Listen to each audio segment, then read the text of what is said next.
The first explosion shook Manhattan at 2:17 inches the morning. Glass trembled across the skyline. Car alarms screamed below.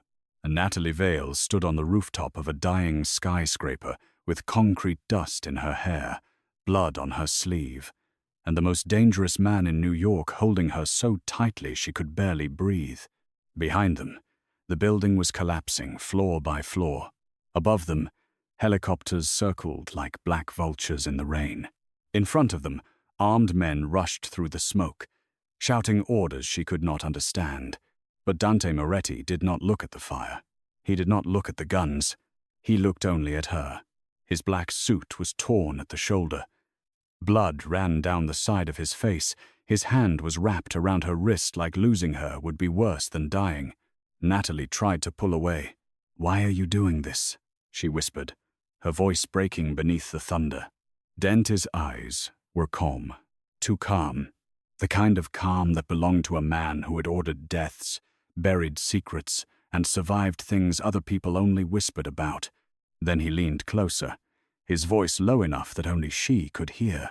"Because your father made me promise." Natalie froze. Her father had been dead for 20 years. Before she could ask another question, the rooftop door burst open. Men in black coats flooded onto the roof with guns raised. Dante moved before she even saw the first muzzle flash.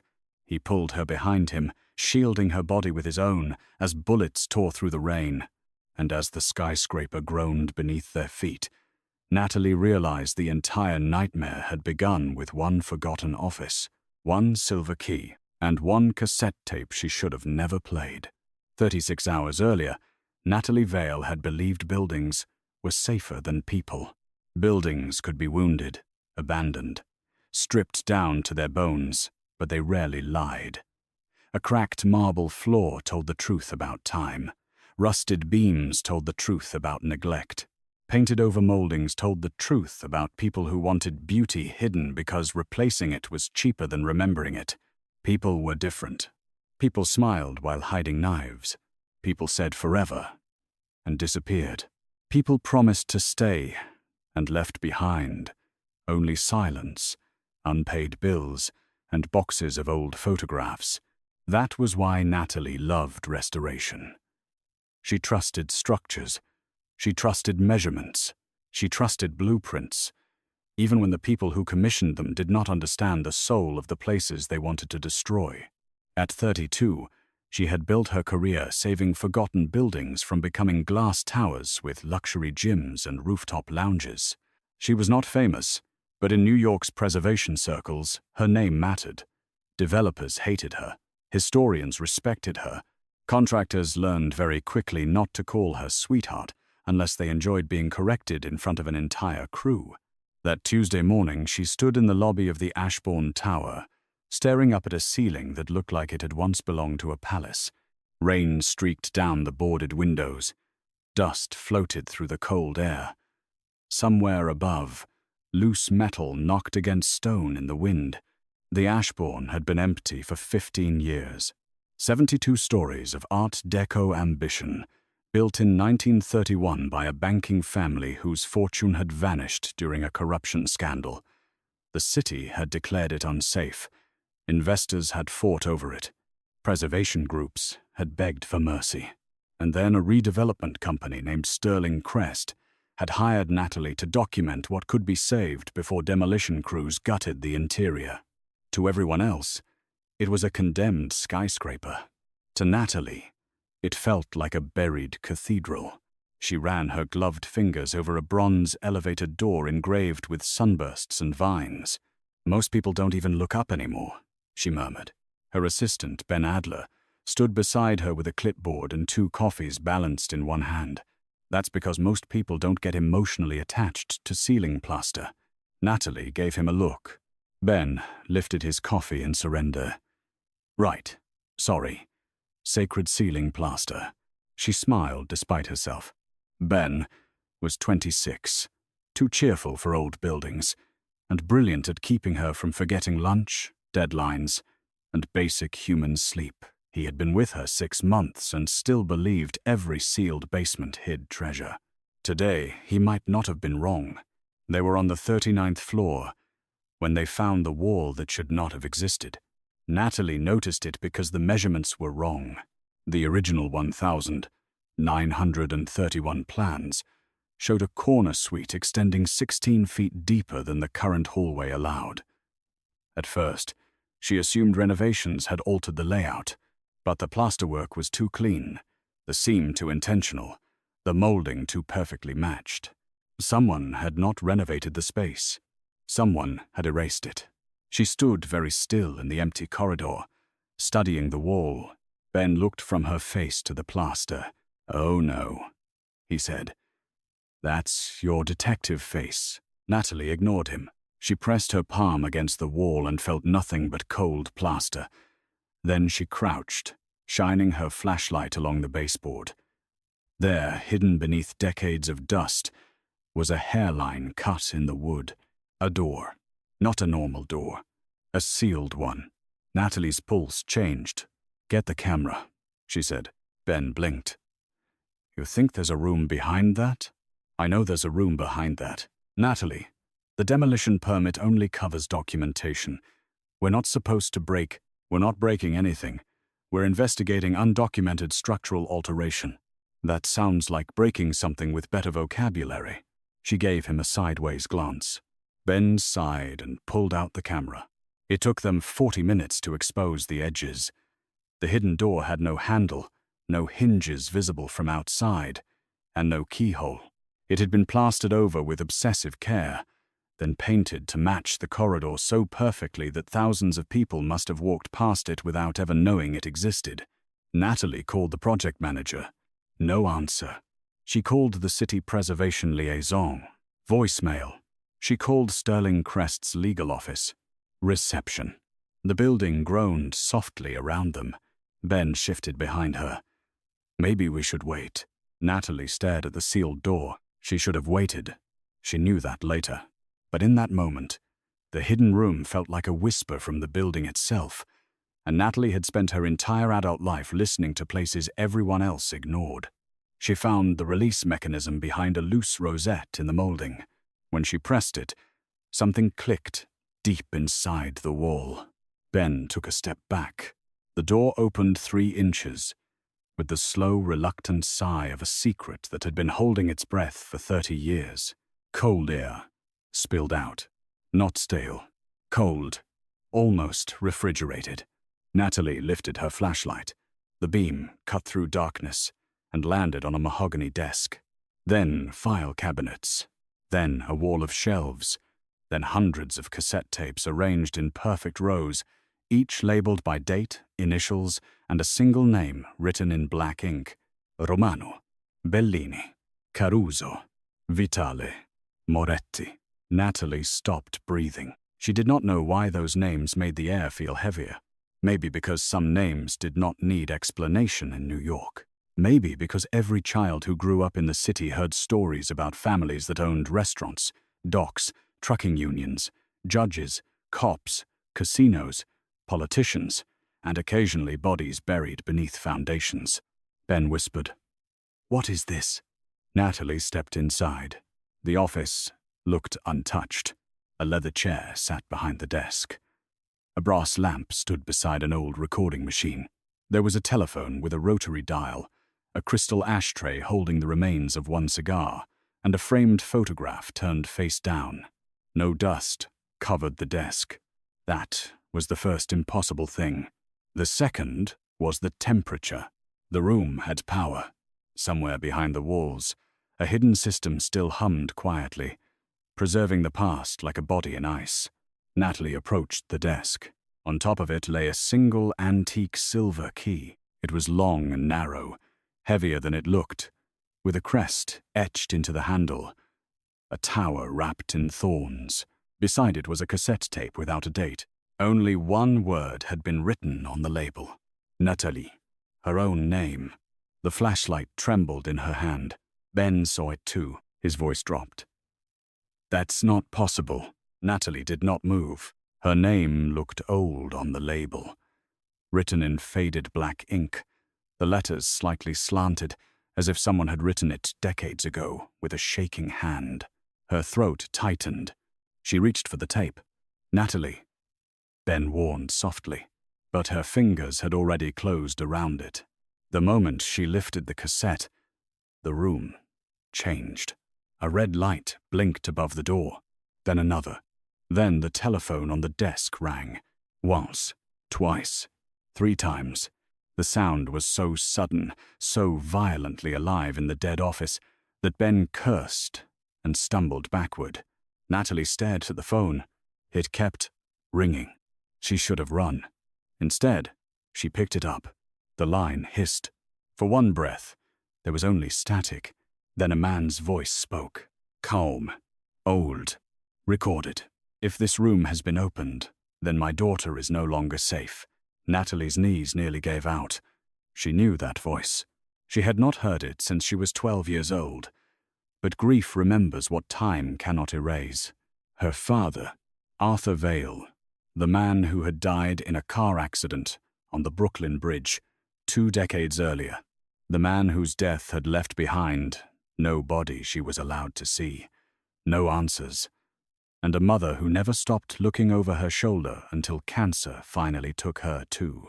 Natalie clutched the phone so hard her knuckles whitened. The voice continued through the static. "Do not trust the police. Do not trust the lawyers. Do not trust anyone who comes wearing a badge or a family ring. Take the key. Take the tape marked with your name. And if Dante Moretti is still alive, a pause, a crackle.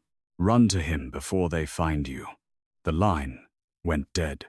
For several seconds, Natalie could not hear anything except her own breathing. Ben whispered her name. She slowly lowered the receiver. Dante Moretti. Everyone in Manhattan knew that name. Not from newspapers. Not officially. Men like Dante Moretti did not appear on magazine covers or give interviews from courthouse steps. He existed in the space between rumor and terror, the owner of hotels no one could afford, the invisible hand behind half the private security firms in the city, the man people stopped talking about when a stranger walked into the room, the kind of man Natalie had spent her life avoiding. And her dead father had just told her to run to him. A loud metallic bang echoed somewhere below. Ben spun toward the hallway. What was that? Another bang. Then voices. Men, not construction workers. Natalie grabbed the silver key and the cassette marked with her name. She shoved them into her coat pocket. Ben moved to the doorway and looked out. His face changed. "Natalie," he whispered. "We need to go." She stepped toward him. At the end of the corridor, the elevator doors opened. 4 men walked out.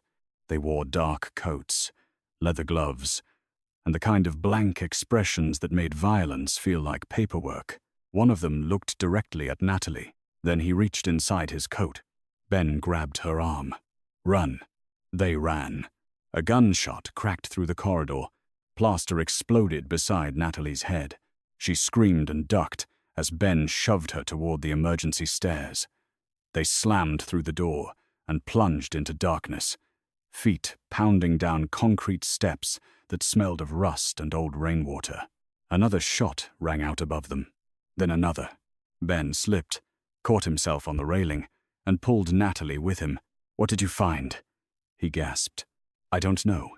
They're shooting at us, Nat." "You found something." They burst out onto the 36th floor and cut through an unfinished office space filled with plastic sheeting. Rain tapped against broken windows. Wind moved through the floor in long, ghostly breaths. Behind them, the stairwell door slammed open. Natalie saw headlights outside, not streetlights. Headlights. Far below, black SUVs were surrounding the building. Dozens of them. Ben stopped at the window, horrified. "Who are these people?" Before Natalie could answer, her phone buzzed. Unknown number. She stared at it, then answered. A man's voice filled her ear. Deep, controlled. "Unfamiliar. Where are you?" Natalie backed away from the window. "Who is this?" "You opened the office." Her blood went cold. The voice continued, quiet and lethal. Listen carefully. There are men in that building who will kill everyone who saw what you found. Do exactly what I say." Natalie's grip tightened around the phone. "Are you Dante Moretti?" Silence. Then, "Yes," Ben mouthed. "No, no, no." Natalie swallowed hard. "My father said to run to you." For the first time, the man on the phone went completely silent. Not confused, not surprised, wounded. When he spoke again, his voice had changed, but only barely. "Your father should have burned that room." "My father is dead." Another silence. Then Dante said, "No, he was murdered." Natalie's world narrowed. The floor beneath her felt suddenly unstable. Murdered. Not accident. Not tragedy. Murdered. The word opened something inside her she had spent 20 years sealing shut. Ben touched her shoulder. "Nat, we have to move." Voices shouted behind them. Dante heard them through the phone. "South stairwell," he said. "Go down 2 floors. There will be a service bridge connecting to the next building. Do not take the elevator. Do not answer anyone else. Do not drop the tape." Natalie froze. "How do you know I have a tape?" His answer came like a blade wrapped in velvet. "Because if Arthur marked it with your name, then he meant for you to survive long enough to hear it." Another gunshot shattered the glass wall behind her. Natalie ran. Dante stayed on the phone as she and Ben plunged through the darkened building. He guided them with terrifying precision, as if he knew every hallway, every stairwell, every hidden passage inside the Ashbourne Tower. Maybe he did. Maybe men like Dante Moretti knew every place where secrets were buried. They reached the service bridge on the 34th floor, just as the lights died. The entire building fell into darkness. Emergency alarms began screaming. Red lights flashed along the ceiling. Outside, the city glittered indifferently through sheets of rain. The service bridge was narrow, enclosed in cracked glass, stretching across an alley to the neighboring tower. Wind howled through broken panels. Ben went first. Natalie followed, one hand pressed against the pocket holding the cassette tape. Halfway across, she heard footsteps behind her. She turned. A man stood at the entrance to the bridge. He raised a gun. Before he could fire, the glass wall behind him exploded inward. A black helicopter swept past the building, impossibly close, its spotlight cutting through rain. The gunman turned. A shot came from somewhere above. He dropped. Natalie screamed. Ben pulled her into the neighboring building and slammed the door behind them. Natalie looked back through the cracked glass. On the roof of the Ashbourne, a man in a black coat stood beneath the rain. Even from 34 floors away, she knew. Dante Moretti. He stood perfectly still while chaos moved around him. Men rushed behind him. Helicopter light washed over his face. He did not look at the dead gunman. He looked at her. Across the distance. Across the storm. Across 30 years of secrets. She did not understand. Her phone crackled. His voice returned. "Do you see me?" Natalie could barely breathe. "Yes." "Good. Now keep running." The call ended. By sunset, the Ashbourne Tower belonged to Dante Moretti. Natalie learned it from a breaking news alert while hiding in the back of Ben's car beneath the Manhattan Bridge. Sterling Crest Holdings had sold the condemned landmark in an emergency private acquisition to Moretti International Development. The purchase price was undisclosed. Demolition permits had been expedited. Structural instability was cited as the reason for immediate controlled destruction. Immediate. Natalie read the alert 3 times. Ben sat in the driver's seat, staring at traffic without seeing it. "He bought the building," he said softly. "That man bought a skyscraper before lunch." Natalie looked down at the cassette tape in her lap. Her name stared back at her. "He isn't buying it," she whispered. "He's burying it." Ben turned to her. "Then give the tape to the FBI. My father said not to trust anyone. Your father also apparently worked with mafia families and left you a haunted office full of cassette tapes." Natalie closed her eyes. Her hands were still shaking. She had spent 20 years believing her father was an honest attorney who worked too much, loved jazz, burned toast, and carried her on his shoulders through Central Park when she was small. Now his voice had reached across the grave to tell her he had been murdered, that he had known Dante Moretti, that someone was coming for her, and that the most feared man in New York was somehow her only chance. A knock hit the passenger window. Natalie flinched. Ben cursed. Outside stood a man in a dark suit holding an umbrella. He did not point a gun. He did not speak. He simply held up a phone. Natalie's phone rang at the same moment. Unknown number again. She answered, heart hammering. "Don't you? Get out of the car." Natalie's eyes moved to the man outside. "No."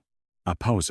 Then Dante said, "The bridge cameras have already picked up your plates. In 6 minutes, Caruso's men will block both exits. If you stay with your friend, he dies with you." Ben stared at her.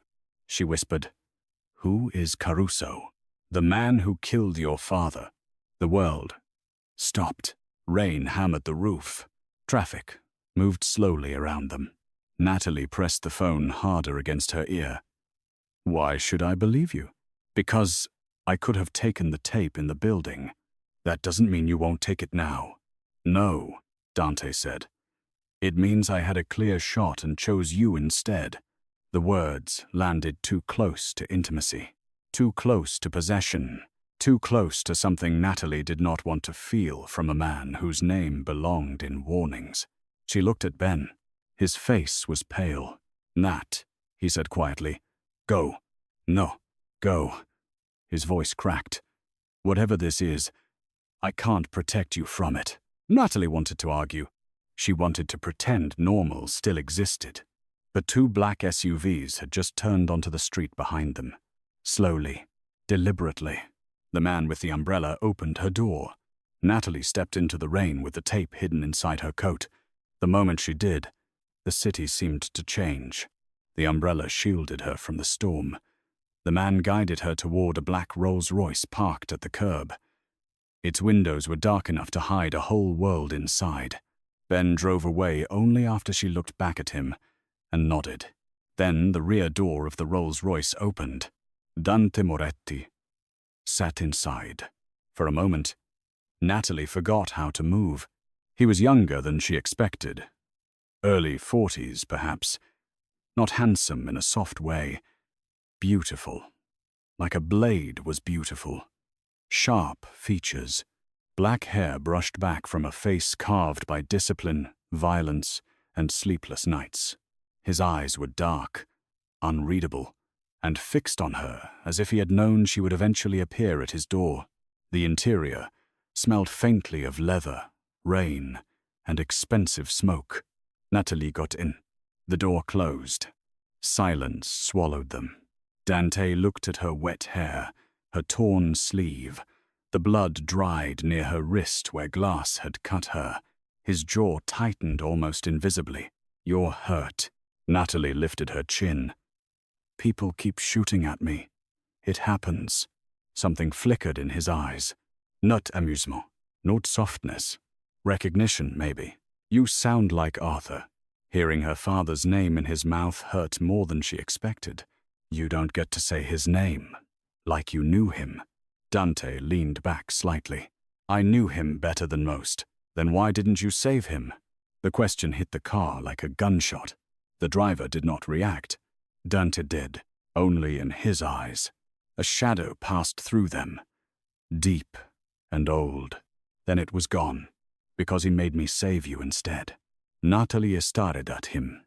Outside, Manhattan blurred behind rain-streaked glass. Neon lights bled across the windows. Sirens wailed somewhere far away. Inside the car, Dante Moretti watched her with the stillness of a man who had already made terrible decisions and would make worse ones if that was what keeping her alive required. Natalie reached into her coat and pulled out the cassette tape. His eyes dropped to it. For the first time since she met him, Dante looked afraid. Not for himself, for here. Natalie saw it, and the sight shook her more than the guns. "What's on this?" she asked. Dante's voice was low. "The reason everyone you know is about to become a target." She gripped the tape tighter. "Then tell me the truth." Dante looked at her for a long moment. Rain slid down the glass between them and the city. "Finally," he said, "your father was not just a lawyer."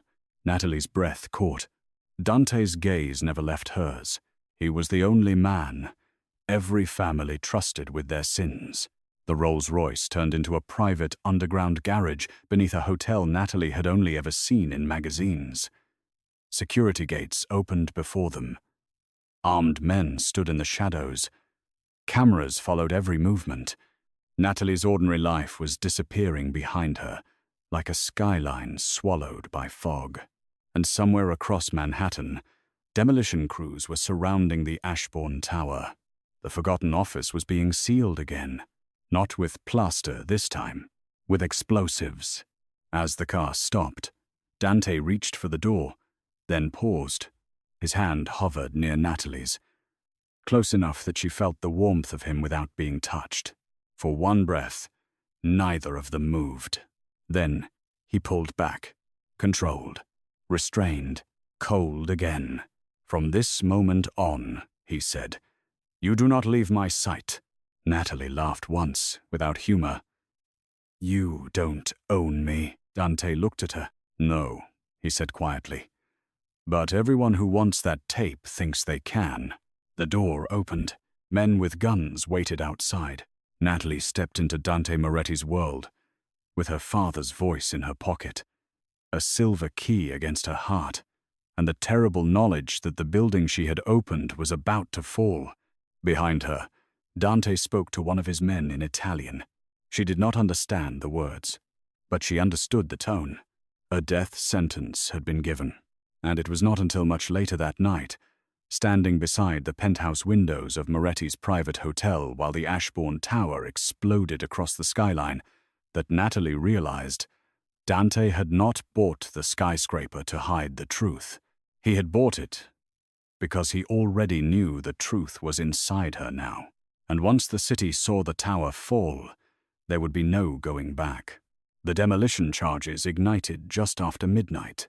From the penthouse, the Ashbourne looked like a black monument against the storm. Natalie stood barefoot on marble floors, wrapped in a dry cashmere coat someone had placed around her shoulders.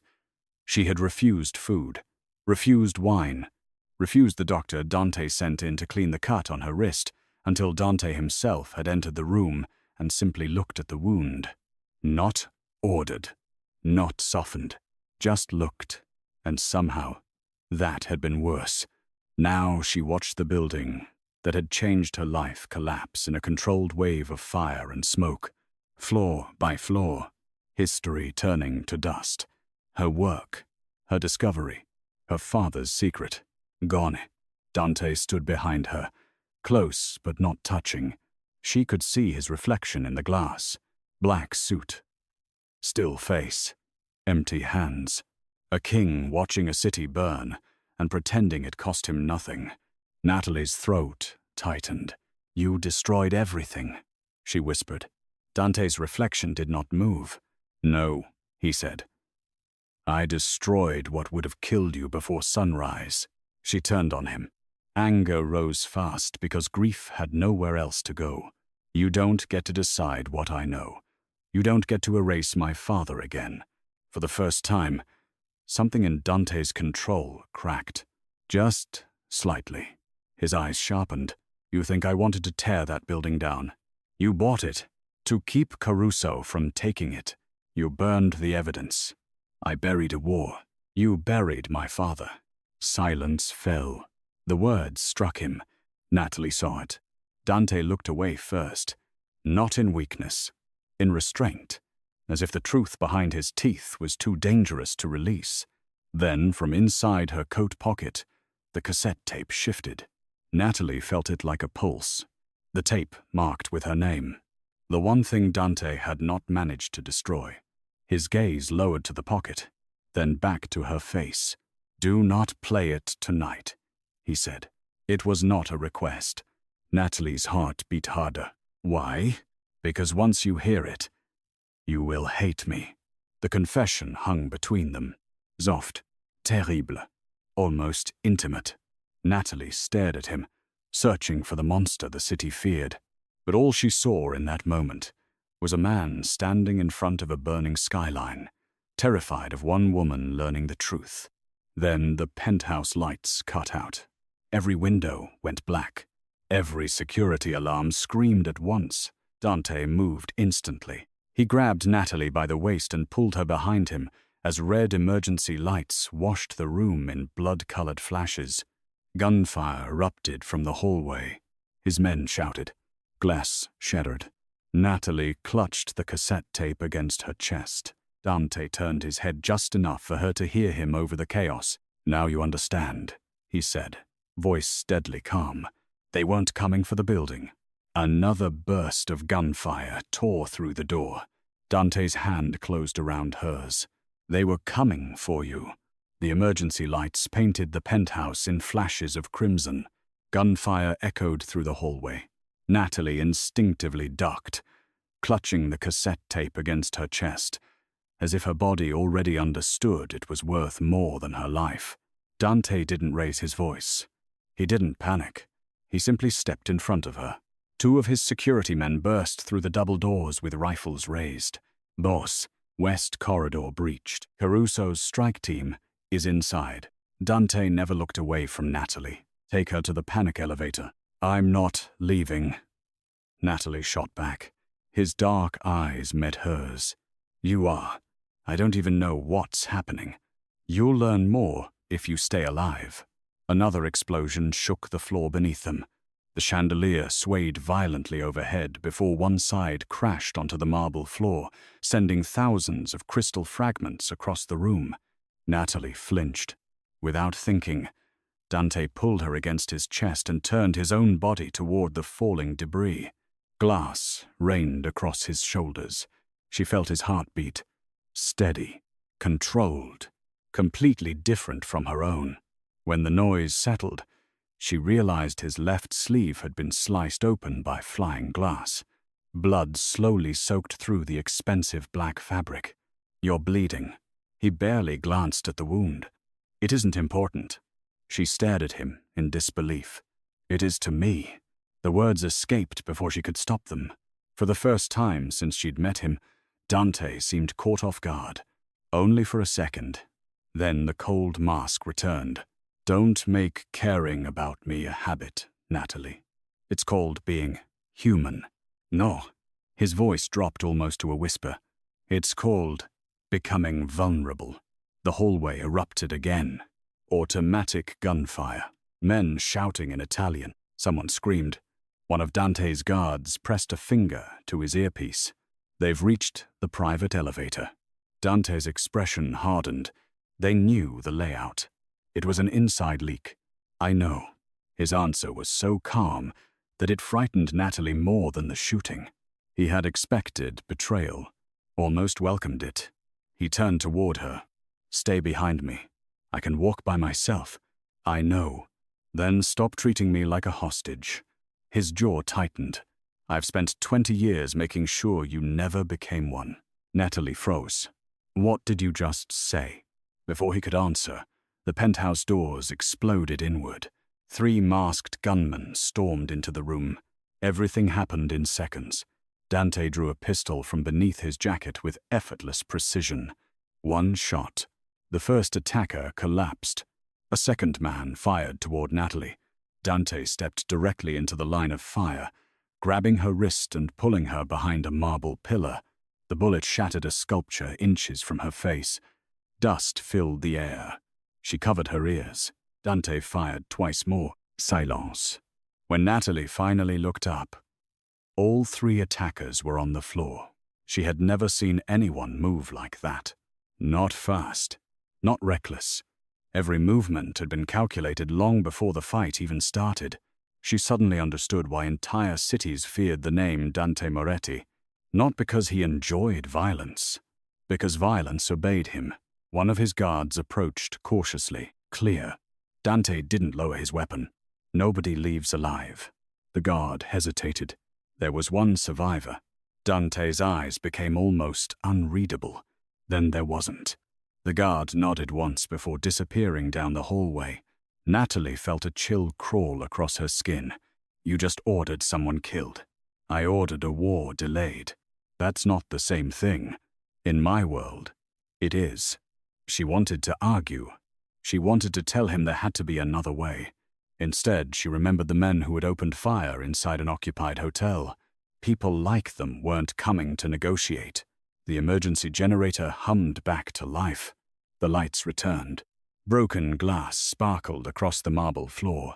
Outside the floor-to-ceiling windows, Manhattan continued as though nothing had happened. Yellow taxis, rain, bridges glowing in the distance. An ordinary city hiding an invisible war. Dante holstered his weapon. We're leaving. Natalie crossed her arms. I'm not going anywhere until you answer my question. He looked at her. What question? You said you've spent 20 years protecting me. I did. Why? Silence. His men discreetly stepped farther away, pretending not to listen. Dante slowly walked toward the windows overlooking the Hudson River. For several moments he simply watched the rain. When your father realized the families were turning against one another, he finally said, he knew someone would eventually come after you. My father was just a lawyer. No. Dante shook his head. He was the only honest man powerful criminals ever trusted. Natalie's heart tightened. He represented every family? Yes. And nobody knew. Only the men whose freedom depended on his silence. She slowly reached into her pocket and touched the silver key. So these tapes, they're confessions, recorded willingly. They believed Arthur was creating insurance, weren't they? No. His eyes met hers again. He was creating judgment. Those words lingered heavily between them. Natalie suddenly imagined every cassette on those shelves. Decades of murders, bribes, disappearances, political corruption, judges, police, business empires. Every secret carefully preserved by the one man everyone trusted. My father planned this. He planned for the day someone stopped fearing the truth. She whispered, "And you?" Dante's answer came almost immediately. I promised him that if that day ever arrived, he stopped. I would choose your life over everything else. Even the empire he'd built? She didn't ask. She already knew the answer. A sharp buzz interrupted the silence. One of the security monitors flickered. A live news broadcast appeared. The anchor stood several blocks away from the Ashbourne Tower. Behind her, demolition crews had formed a massive perimeter. Police vehicles surrounded the streets. The reporter spoke urgently. Authorities have confirmed emergency demolition will begin within the hour after structural concerns were discovered during today's inspection. Natalie stared at the screen. They're lying. Yes, they are destroying history. They're destroying evidence. Her eyes filled with anger. You could have saved it. No? Dante's voice was quieter than before. I could only choose what survived. The building. Or you. The room fell silent.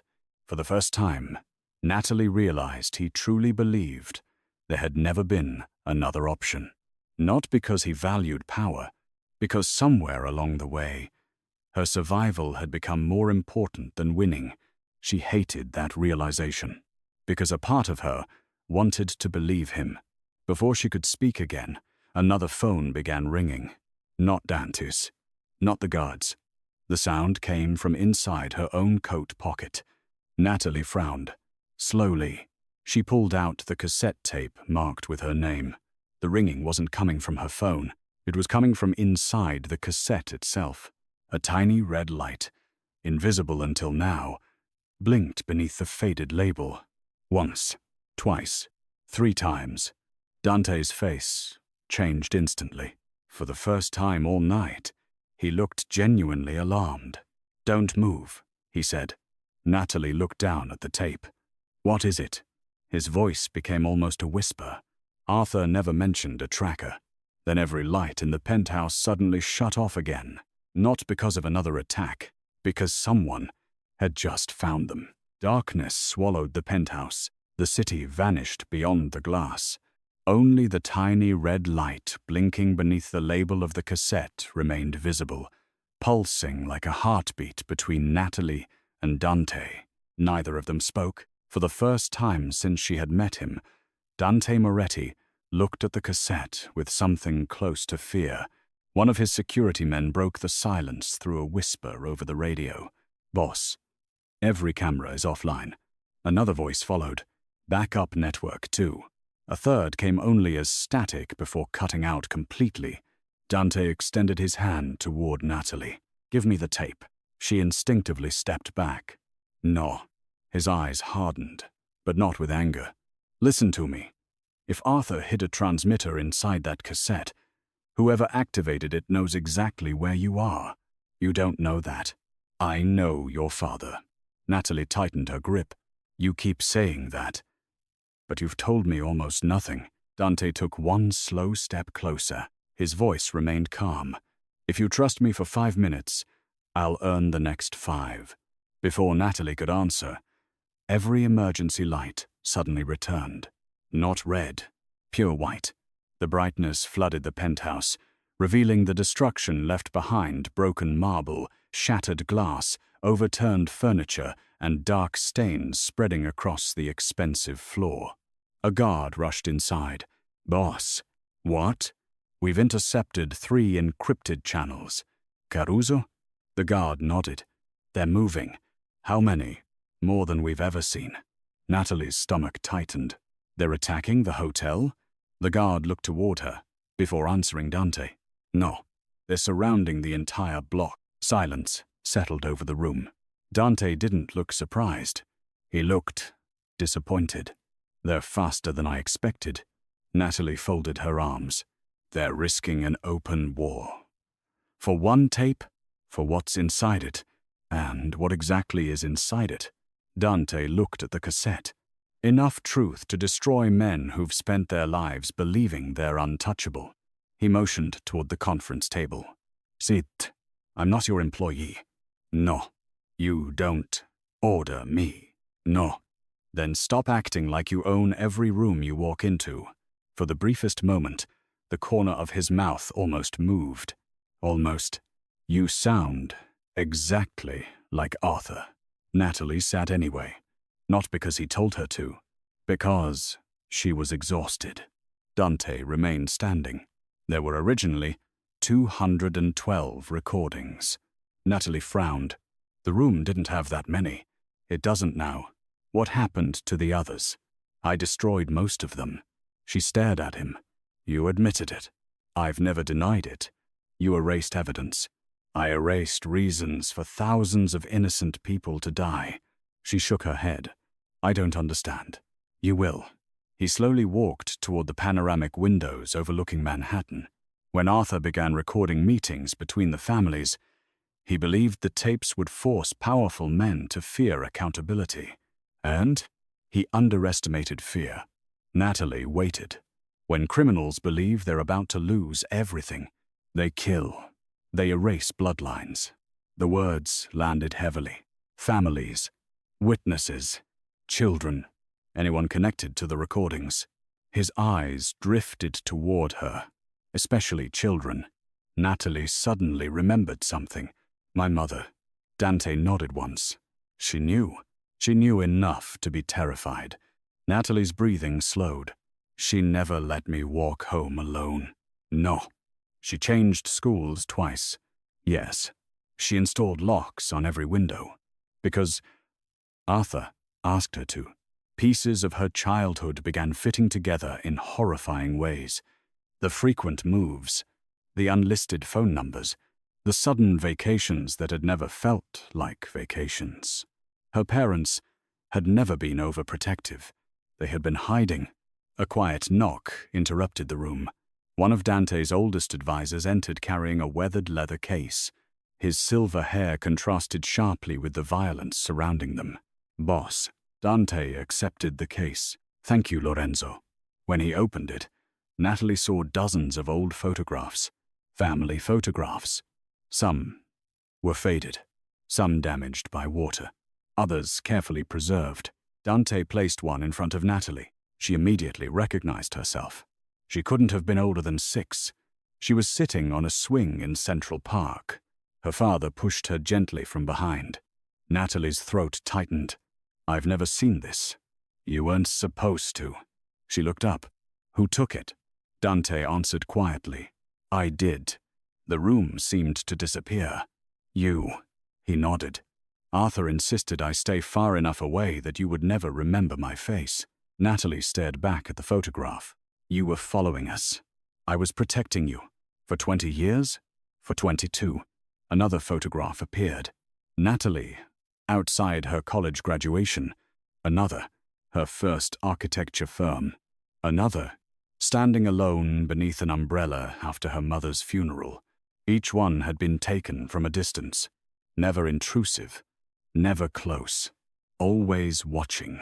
Always present. She looked at Dante with disbelief. "This isn't protection. No, it's surveillance. It's survival. You've been watching my entire life.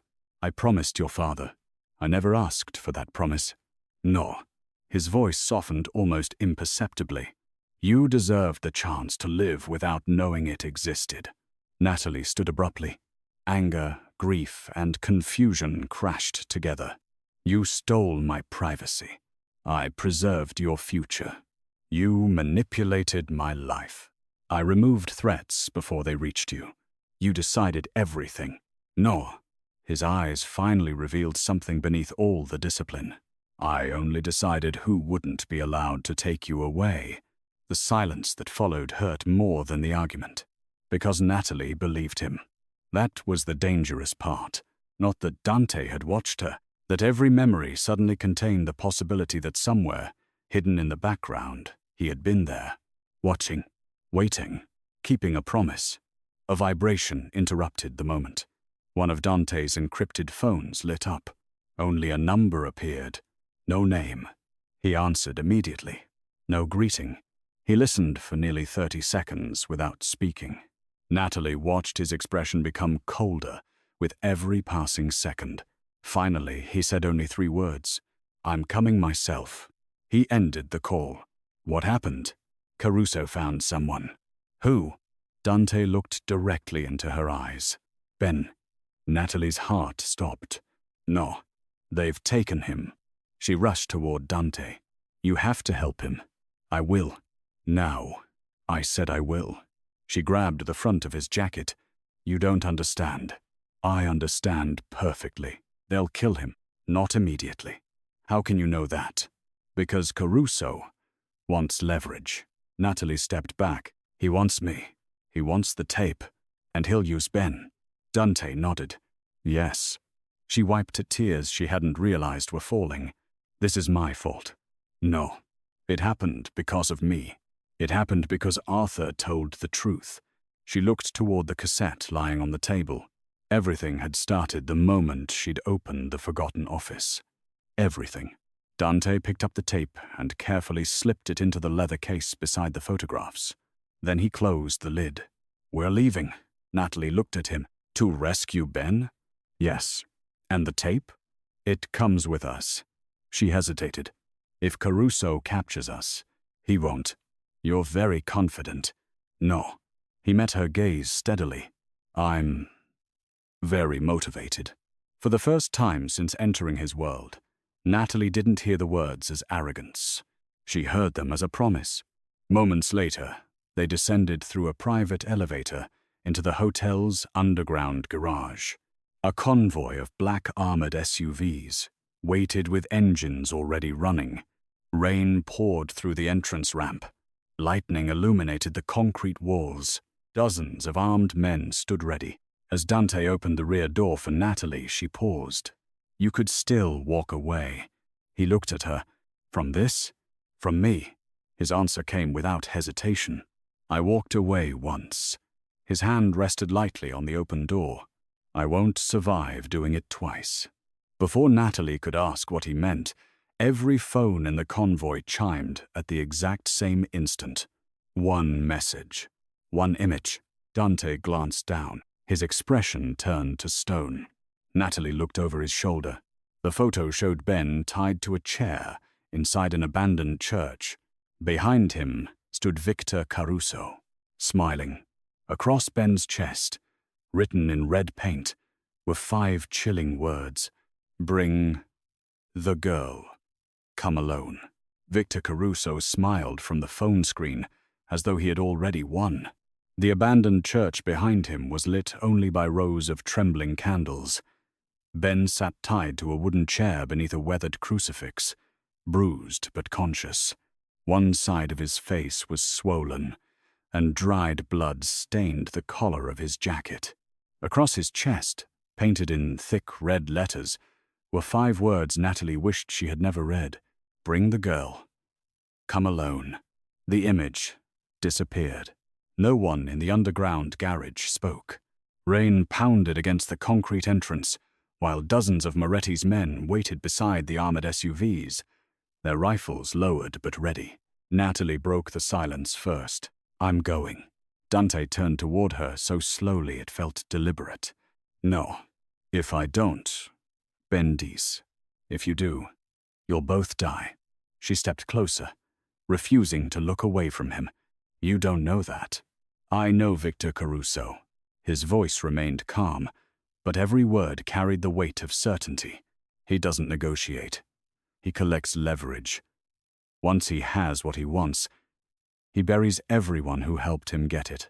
Natalie crossed her arms. Then we'll surprise him. For the first time that night, one of Dante's captains let out a quiet, almost disbelieving laugh. Dante silenced him with a single glance. Then he looked back at Natalie.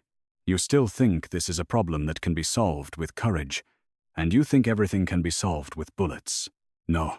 His eyes darkened. I think some people stop deserving mercy long before anyone has the courage to admit it.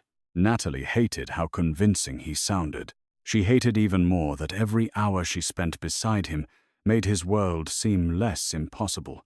Lorenzo approached carrying a folded blueprint. The church, he said quietly. Dante spread the paper across the hood of the nearest SUV. Natalie immediately recognized the layout. St. Gabriel's, a 19th-century stone church abandoned after a fire nearly 25 years earlier.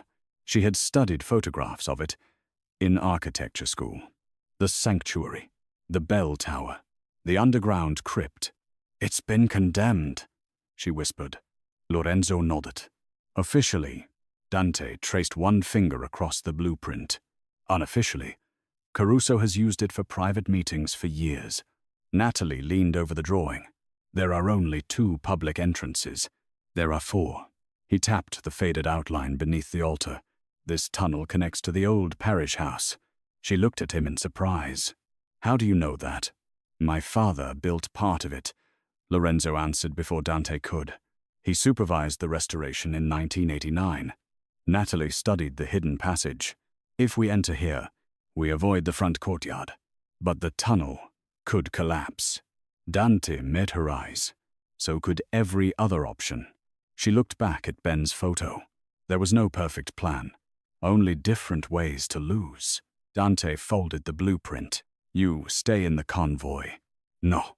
His patience finally began to fray. Natalie, I'm coming. You'll slow us down. I'm the reason Caruso set the trap. Exactly. She stepped so close that only inches separated them. Stop making decisions for me. I'm keeping you alive. I didn't ask you to. You don't have to. His voice dropped lower. I promised your father. Natalie's jaw tightened. My father isn't here. No. A flicker of pain crossed Dante's face before disappearing. But I am. The words lingered between them. There was no romance in them, nor confession. Only the unbearable burden of a promise that had shaped 2 decades of his life. Before Natalie could answer, another vehicle sped into the garage. Its brakes screamed. A young guard jumped out, breathing hard. Boss. Dante turned instantly. What happened? We searched the Ashbourne demolition site, and the guard held out a small evidence bag. Inside rested a cracked cassette tape covered in grey dust. Natalie's pulse quickened. There was another one? Lorenzo frowned. Impossible. The demolition crew found it sealed inside a ventilation shaft. Dante took the bag without another word. The faded label was almost unreadable. Almost. Natalie stepped closer. She could still make out 2 handwritten words. For Dante. The color drained from Dante's face. Natalie had seen him under gunfire. She had seen him surrounded by assassins. She had seen him order men into certain death without raising his voice. Nothing had shaken him until now. Very carefully, he turned the cassette over in his hands. His fingers, steady through every firefight, trembled for the first time. Lorenzo looked equally stunned. Arthur left one for you. Dante didn't answer. He simply stared at the tape, as though it had reached him from another lifetime. Natalie watched him in silence. Whatever Arthur Vale had hidden inside that forgotten office, it hadn't only changed her life, it had also left behind a message that the most feared mafia boss in America had spent 20 years believing was lost forever. And judging by the look in Dante Moretti's eyes, he was terrified to hear it. The rain had stopped by the time the convoy reached the abandoned church. Moonlight spilled across cracked stone steps and shattered stained glass windows, turning the old sanctuary into something that looked more like a forgotten battlefield than a place of worship. Natalie stepped from the armored SUV before anyone could stop her. Dante was immediately beside her. You stay behind me. She looked at him with quiet determination. We're done hiding behind promises. For a brief second, he almost argued. Instead, he gave a single nod. Stay where I can see you. It was the closest thing to compromise either of them had ever offered. Inside the church, candles flickered beneath the ruined ceiling. Victor Caruso stood at the altar, dressed in an immaculate charcoal suit, smiling as though tonight were a celebration instead of an execution. Ben was alive, bruised, exhausted, but alive. You actually came, Caruso said, his voice echoing through the sanctuary. I knew you would. Dante's expression never changed. You wanted me. No. Caruso's smile widened. I wanted what Arthur Vale left behind. His eyes shifted toward Natalie, and I wanted to see whether 22 years of loyalty could make the great Dante Moretti choose love over power. Silence settled over the church. Dante answered without hesitation. I already have. Those words caught Natalie completely off guard. There was no dramatic declaration, no performance, only simple truth. Caruso laughed. Then you're weaker than I imagined. He snapped his fingers. Dozens of armed men emerged from the shadows surrounding the sanctuary. Weapons rose from every direction. Natalie felt Dante's hand gently guide her behind him. Not possessively, protectively, always protectively. Caruso held up a small recorder. I listened to Arthur's confession. His smile disappeared. You know what he said? No one answered. He said every empire eventually falls because one man mistakes fear for loyalty. Caruso looked directly at Dante. You made the same mistake. 3 of Dante's own soldiers suddenly turned their guns. Not toward Caruso, toward Dante. Traitors. The betrayal spread through the church. In seconds, gunfire erupted. Stone exploded. Candles toppled. The old sanctuary disappeared beneath smoke and deafening echoes. Dante pushed Natalie behind a marble column just as bullets tore through the altar. She grabbed his arm. You're hit. Blood spread across his shoulder. It missed anything important. You always say that. He gave the faintest smile. Because it's usually true. Lorenzo and the remaining loyal guards fought to hold the entrance, while Dante advanced through the chaos with calm precision. Every movement protected Natalie first. Every decision placed himself between her and danger. Victor Caruso slowly backed toward the crypt beneath the church. You'll never leave with those tapes, Dante answered without raising his voice. I don't intend to. Natalie looked at him in confusion. What do you mean? He opened the weathered leather case. Inside rested both cassette tapes, Arthur's final recordings. He looked at them for a long moment. then handed them to Natalie. "They belong to you." She stared at him. "I thought everything was about protecting these." "No." His eyes softened in a way she had never seen before. "It was always about protecting you." Before she could respond, Caruso charged forward, grabbing Natalie and forcing a pistol against her temple. The church fell silent. "Drop your weapon," Caruso ordered. Dante slowly lowered his pistol. Every man in the room watched. Caruso smiled triumphantly. "I knew you'd choose her." "I did. And now you lose." Dante took one slow step forward. "No, you already have." Caruso frowned. "What?" Natalie suddenly realized Dante wasn't looking at Caruso. He was looking at the old stone pillars supporting the burned cathedral. Earlier gunfire had shattered their foundations. The building groaned. Cracks raced across the ceiling. Dante spoke quietly. Arthur always believed the truth should outlive the men who feared it. With one final shot, Dante fired not at Caruso, but at the fractured support beam above him. The ancient ceiling collapsed. Massive stones crashed between Caruso and the others. The crime boss disappeared beneath falling rubble. His screams lasted only seconds. Then there was silence. Dust filled the sanctuary. Moonlight poured through the broken roof. Natalie stood frozen. The tapes were still safe in her hands. Dante slowly walked toward her. For the first time in 22 years, there was no war left to postpone. No promise left to fulfill. Only two people standing among the ruins of a past neither of them had chosen. Natalie looked at him. "So, what happens now?" He smiled faintly. "A question I've never allowed myself to answer." She stepped closer. "No bodyguards. No hidden cameras. No secrets." He nodded. "No more promises. And no more deciding my future for me. I wouldn't dare." She laughed softly through tears. "You probably still would. Probably." For the first time since they met, Natalie reached for his hand before he reached for hers.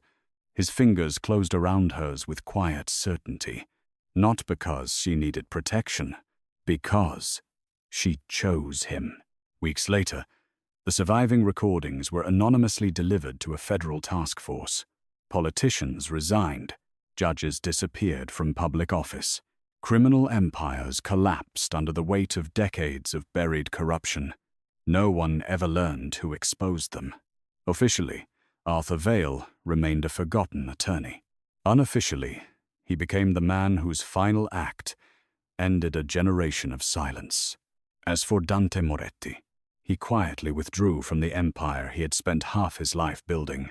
Not because he had become weak, but because, for the first time, he finally had something worth building instead of defending.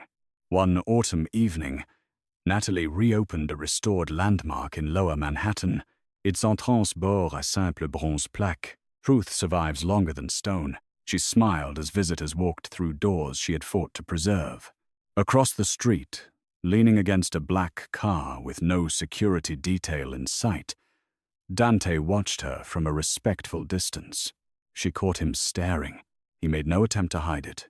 She crossed the street, slipped her hand into his, and together they disappeared into the glow of the city that had nearly destroyed them both. For the first time, neither of them was running. They were simply walking toward tomorrow. If this story kept you guessing until the very end, let me know in the comments. If you were Natalie, would you have trusted Dante Moretti? Or walked away the moment you learned he'd been watching over you for 22 years? And if you enjoy cinematic Mafia Boss romances filled with dangerous secrets, slow-burn tension, and unforgettable twists, don't forget to like, subscribe, and turn on notifications because the next story may reveal an even darker promise waiting to be uncovered.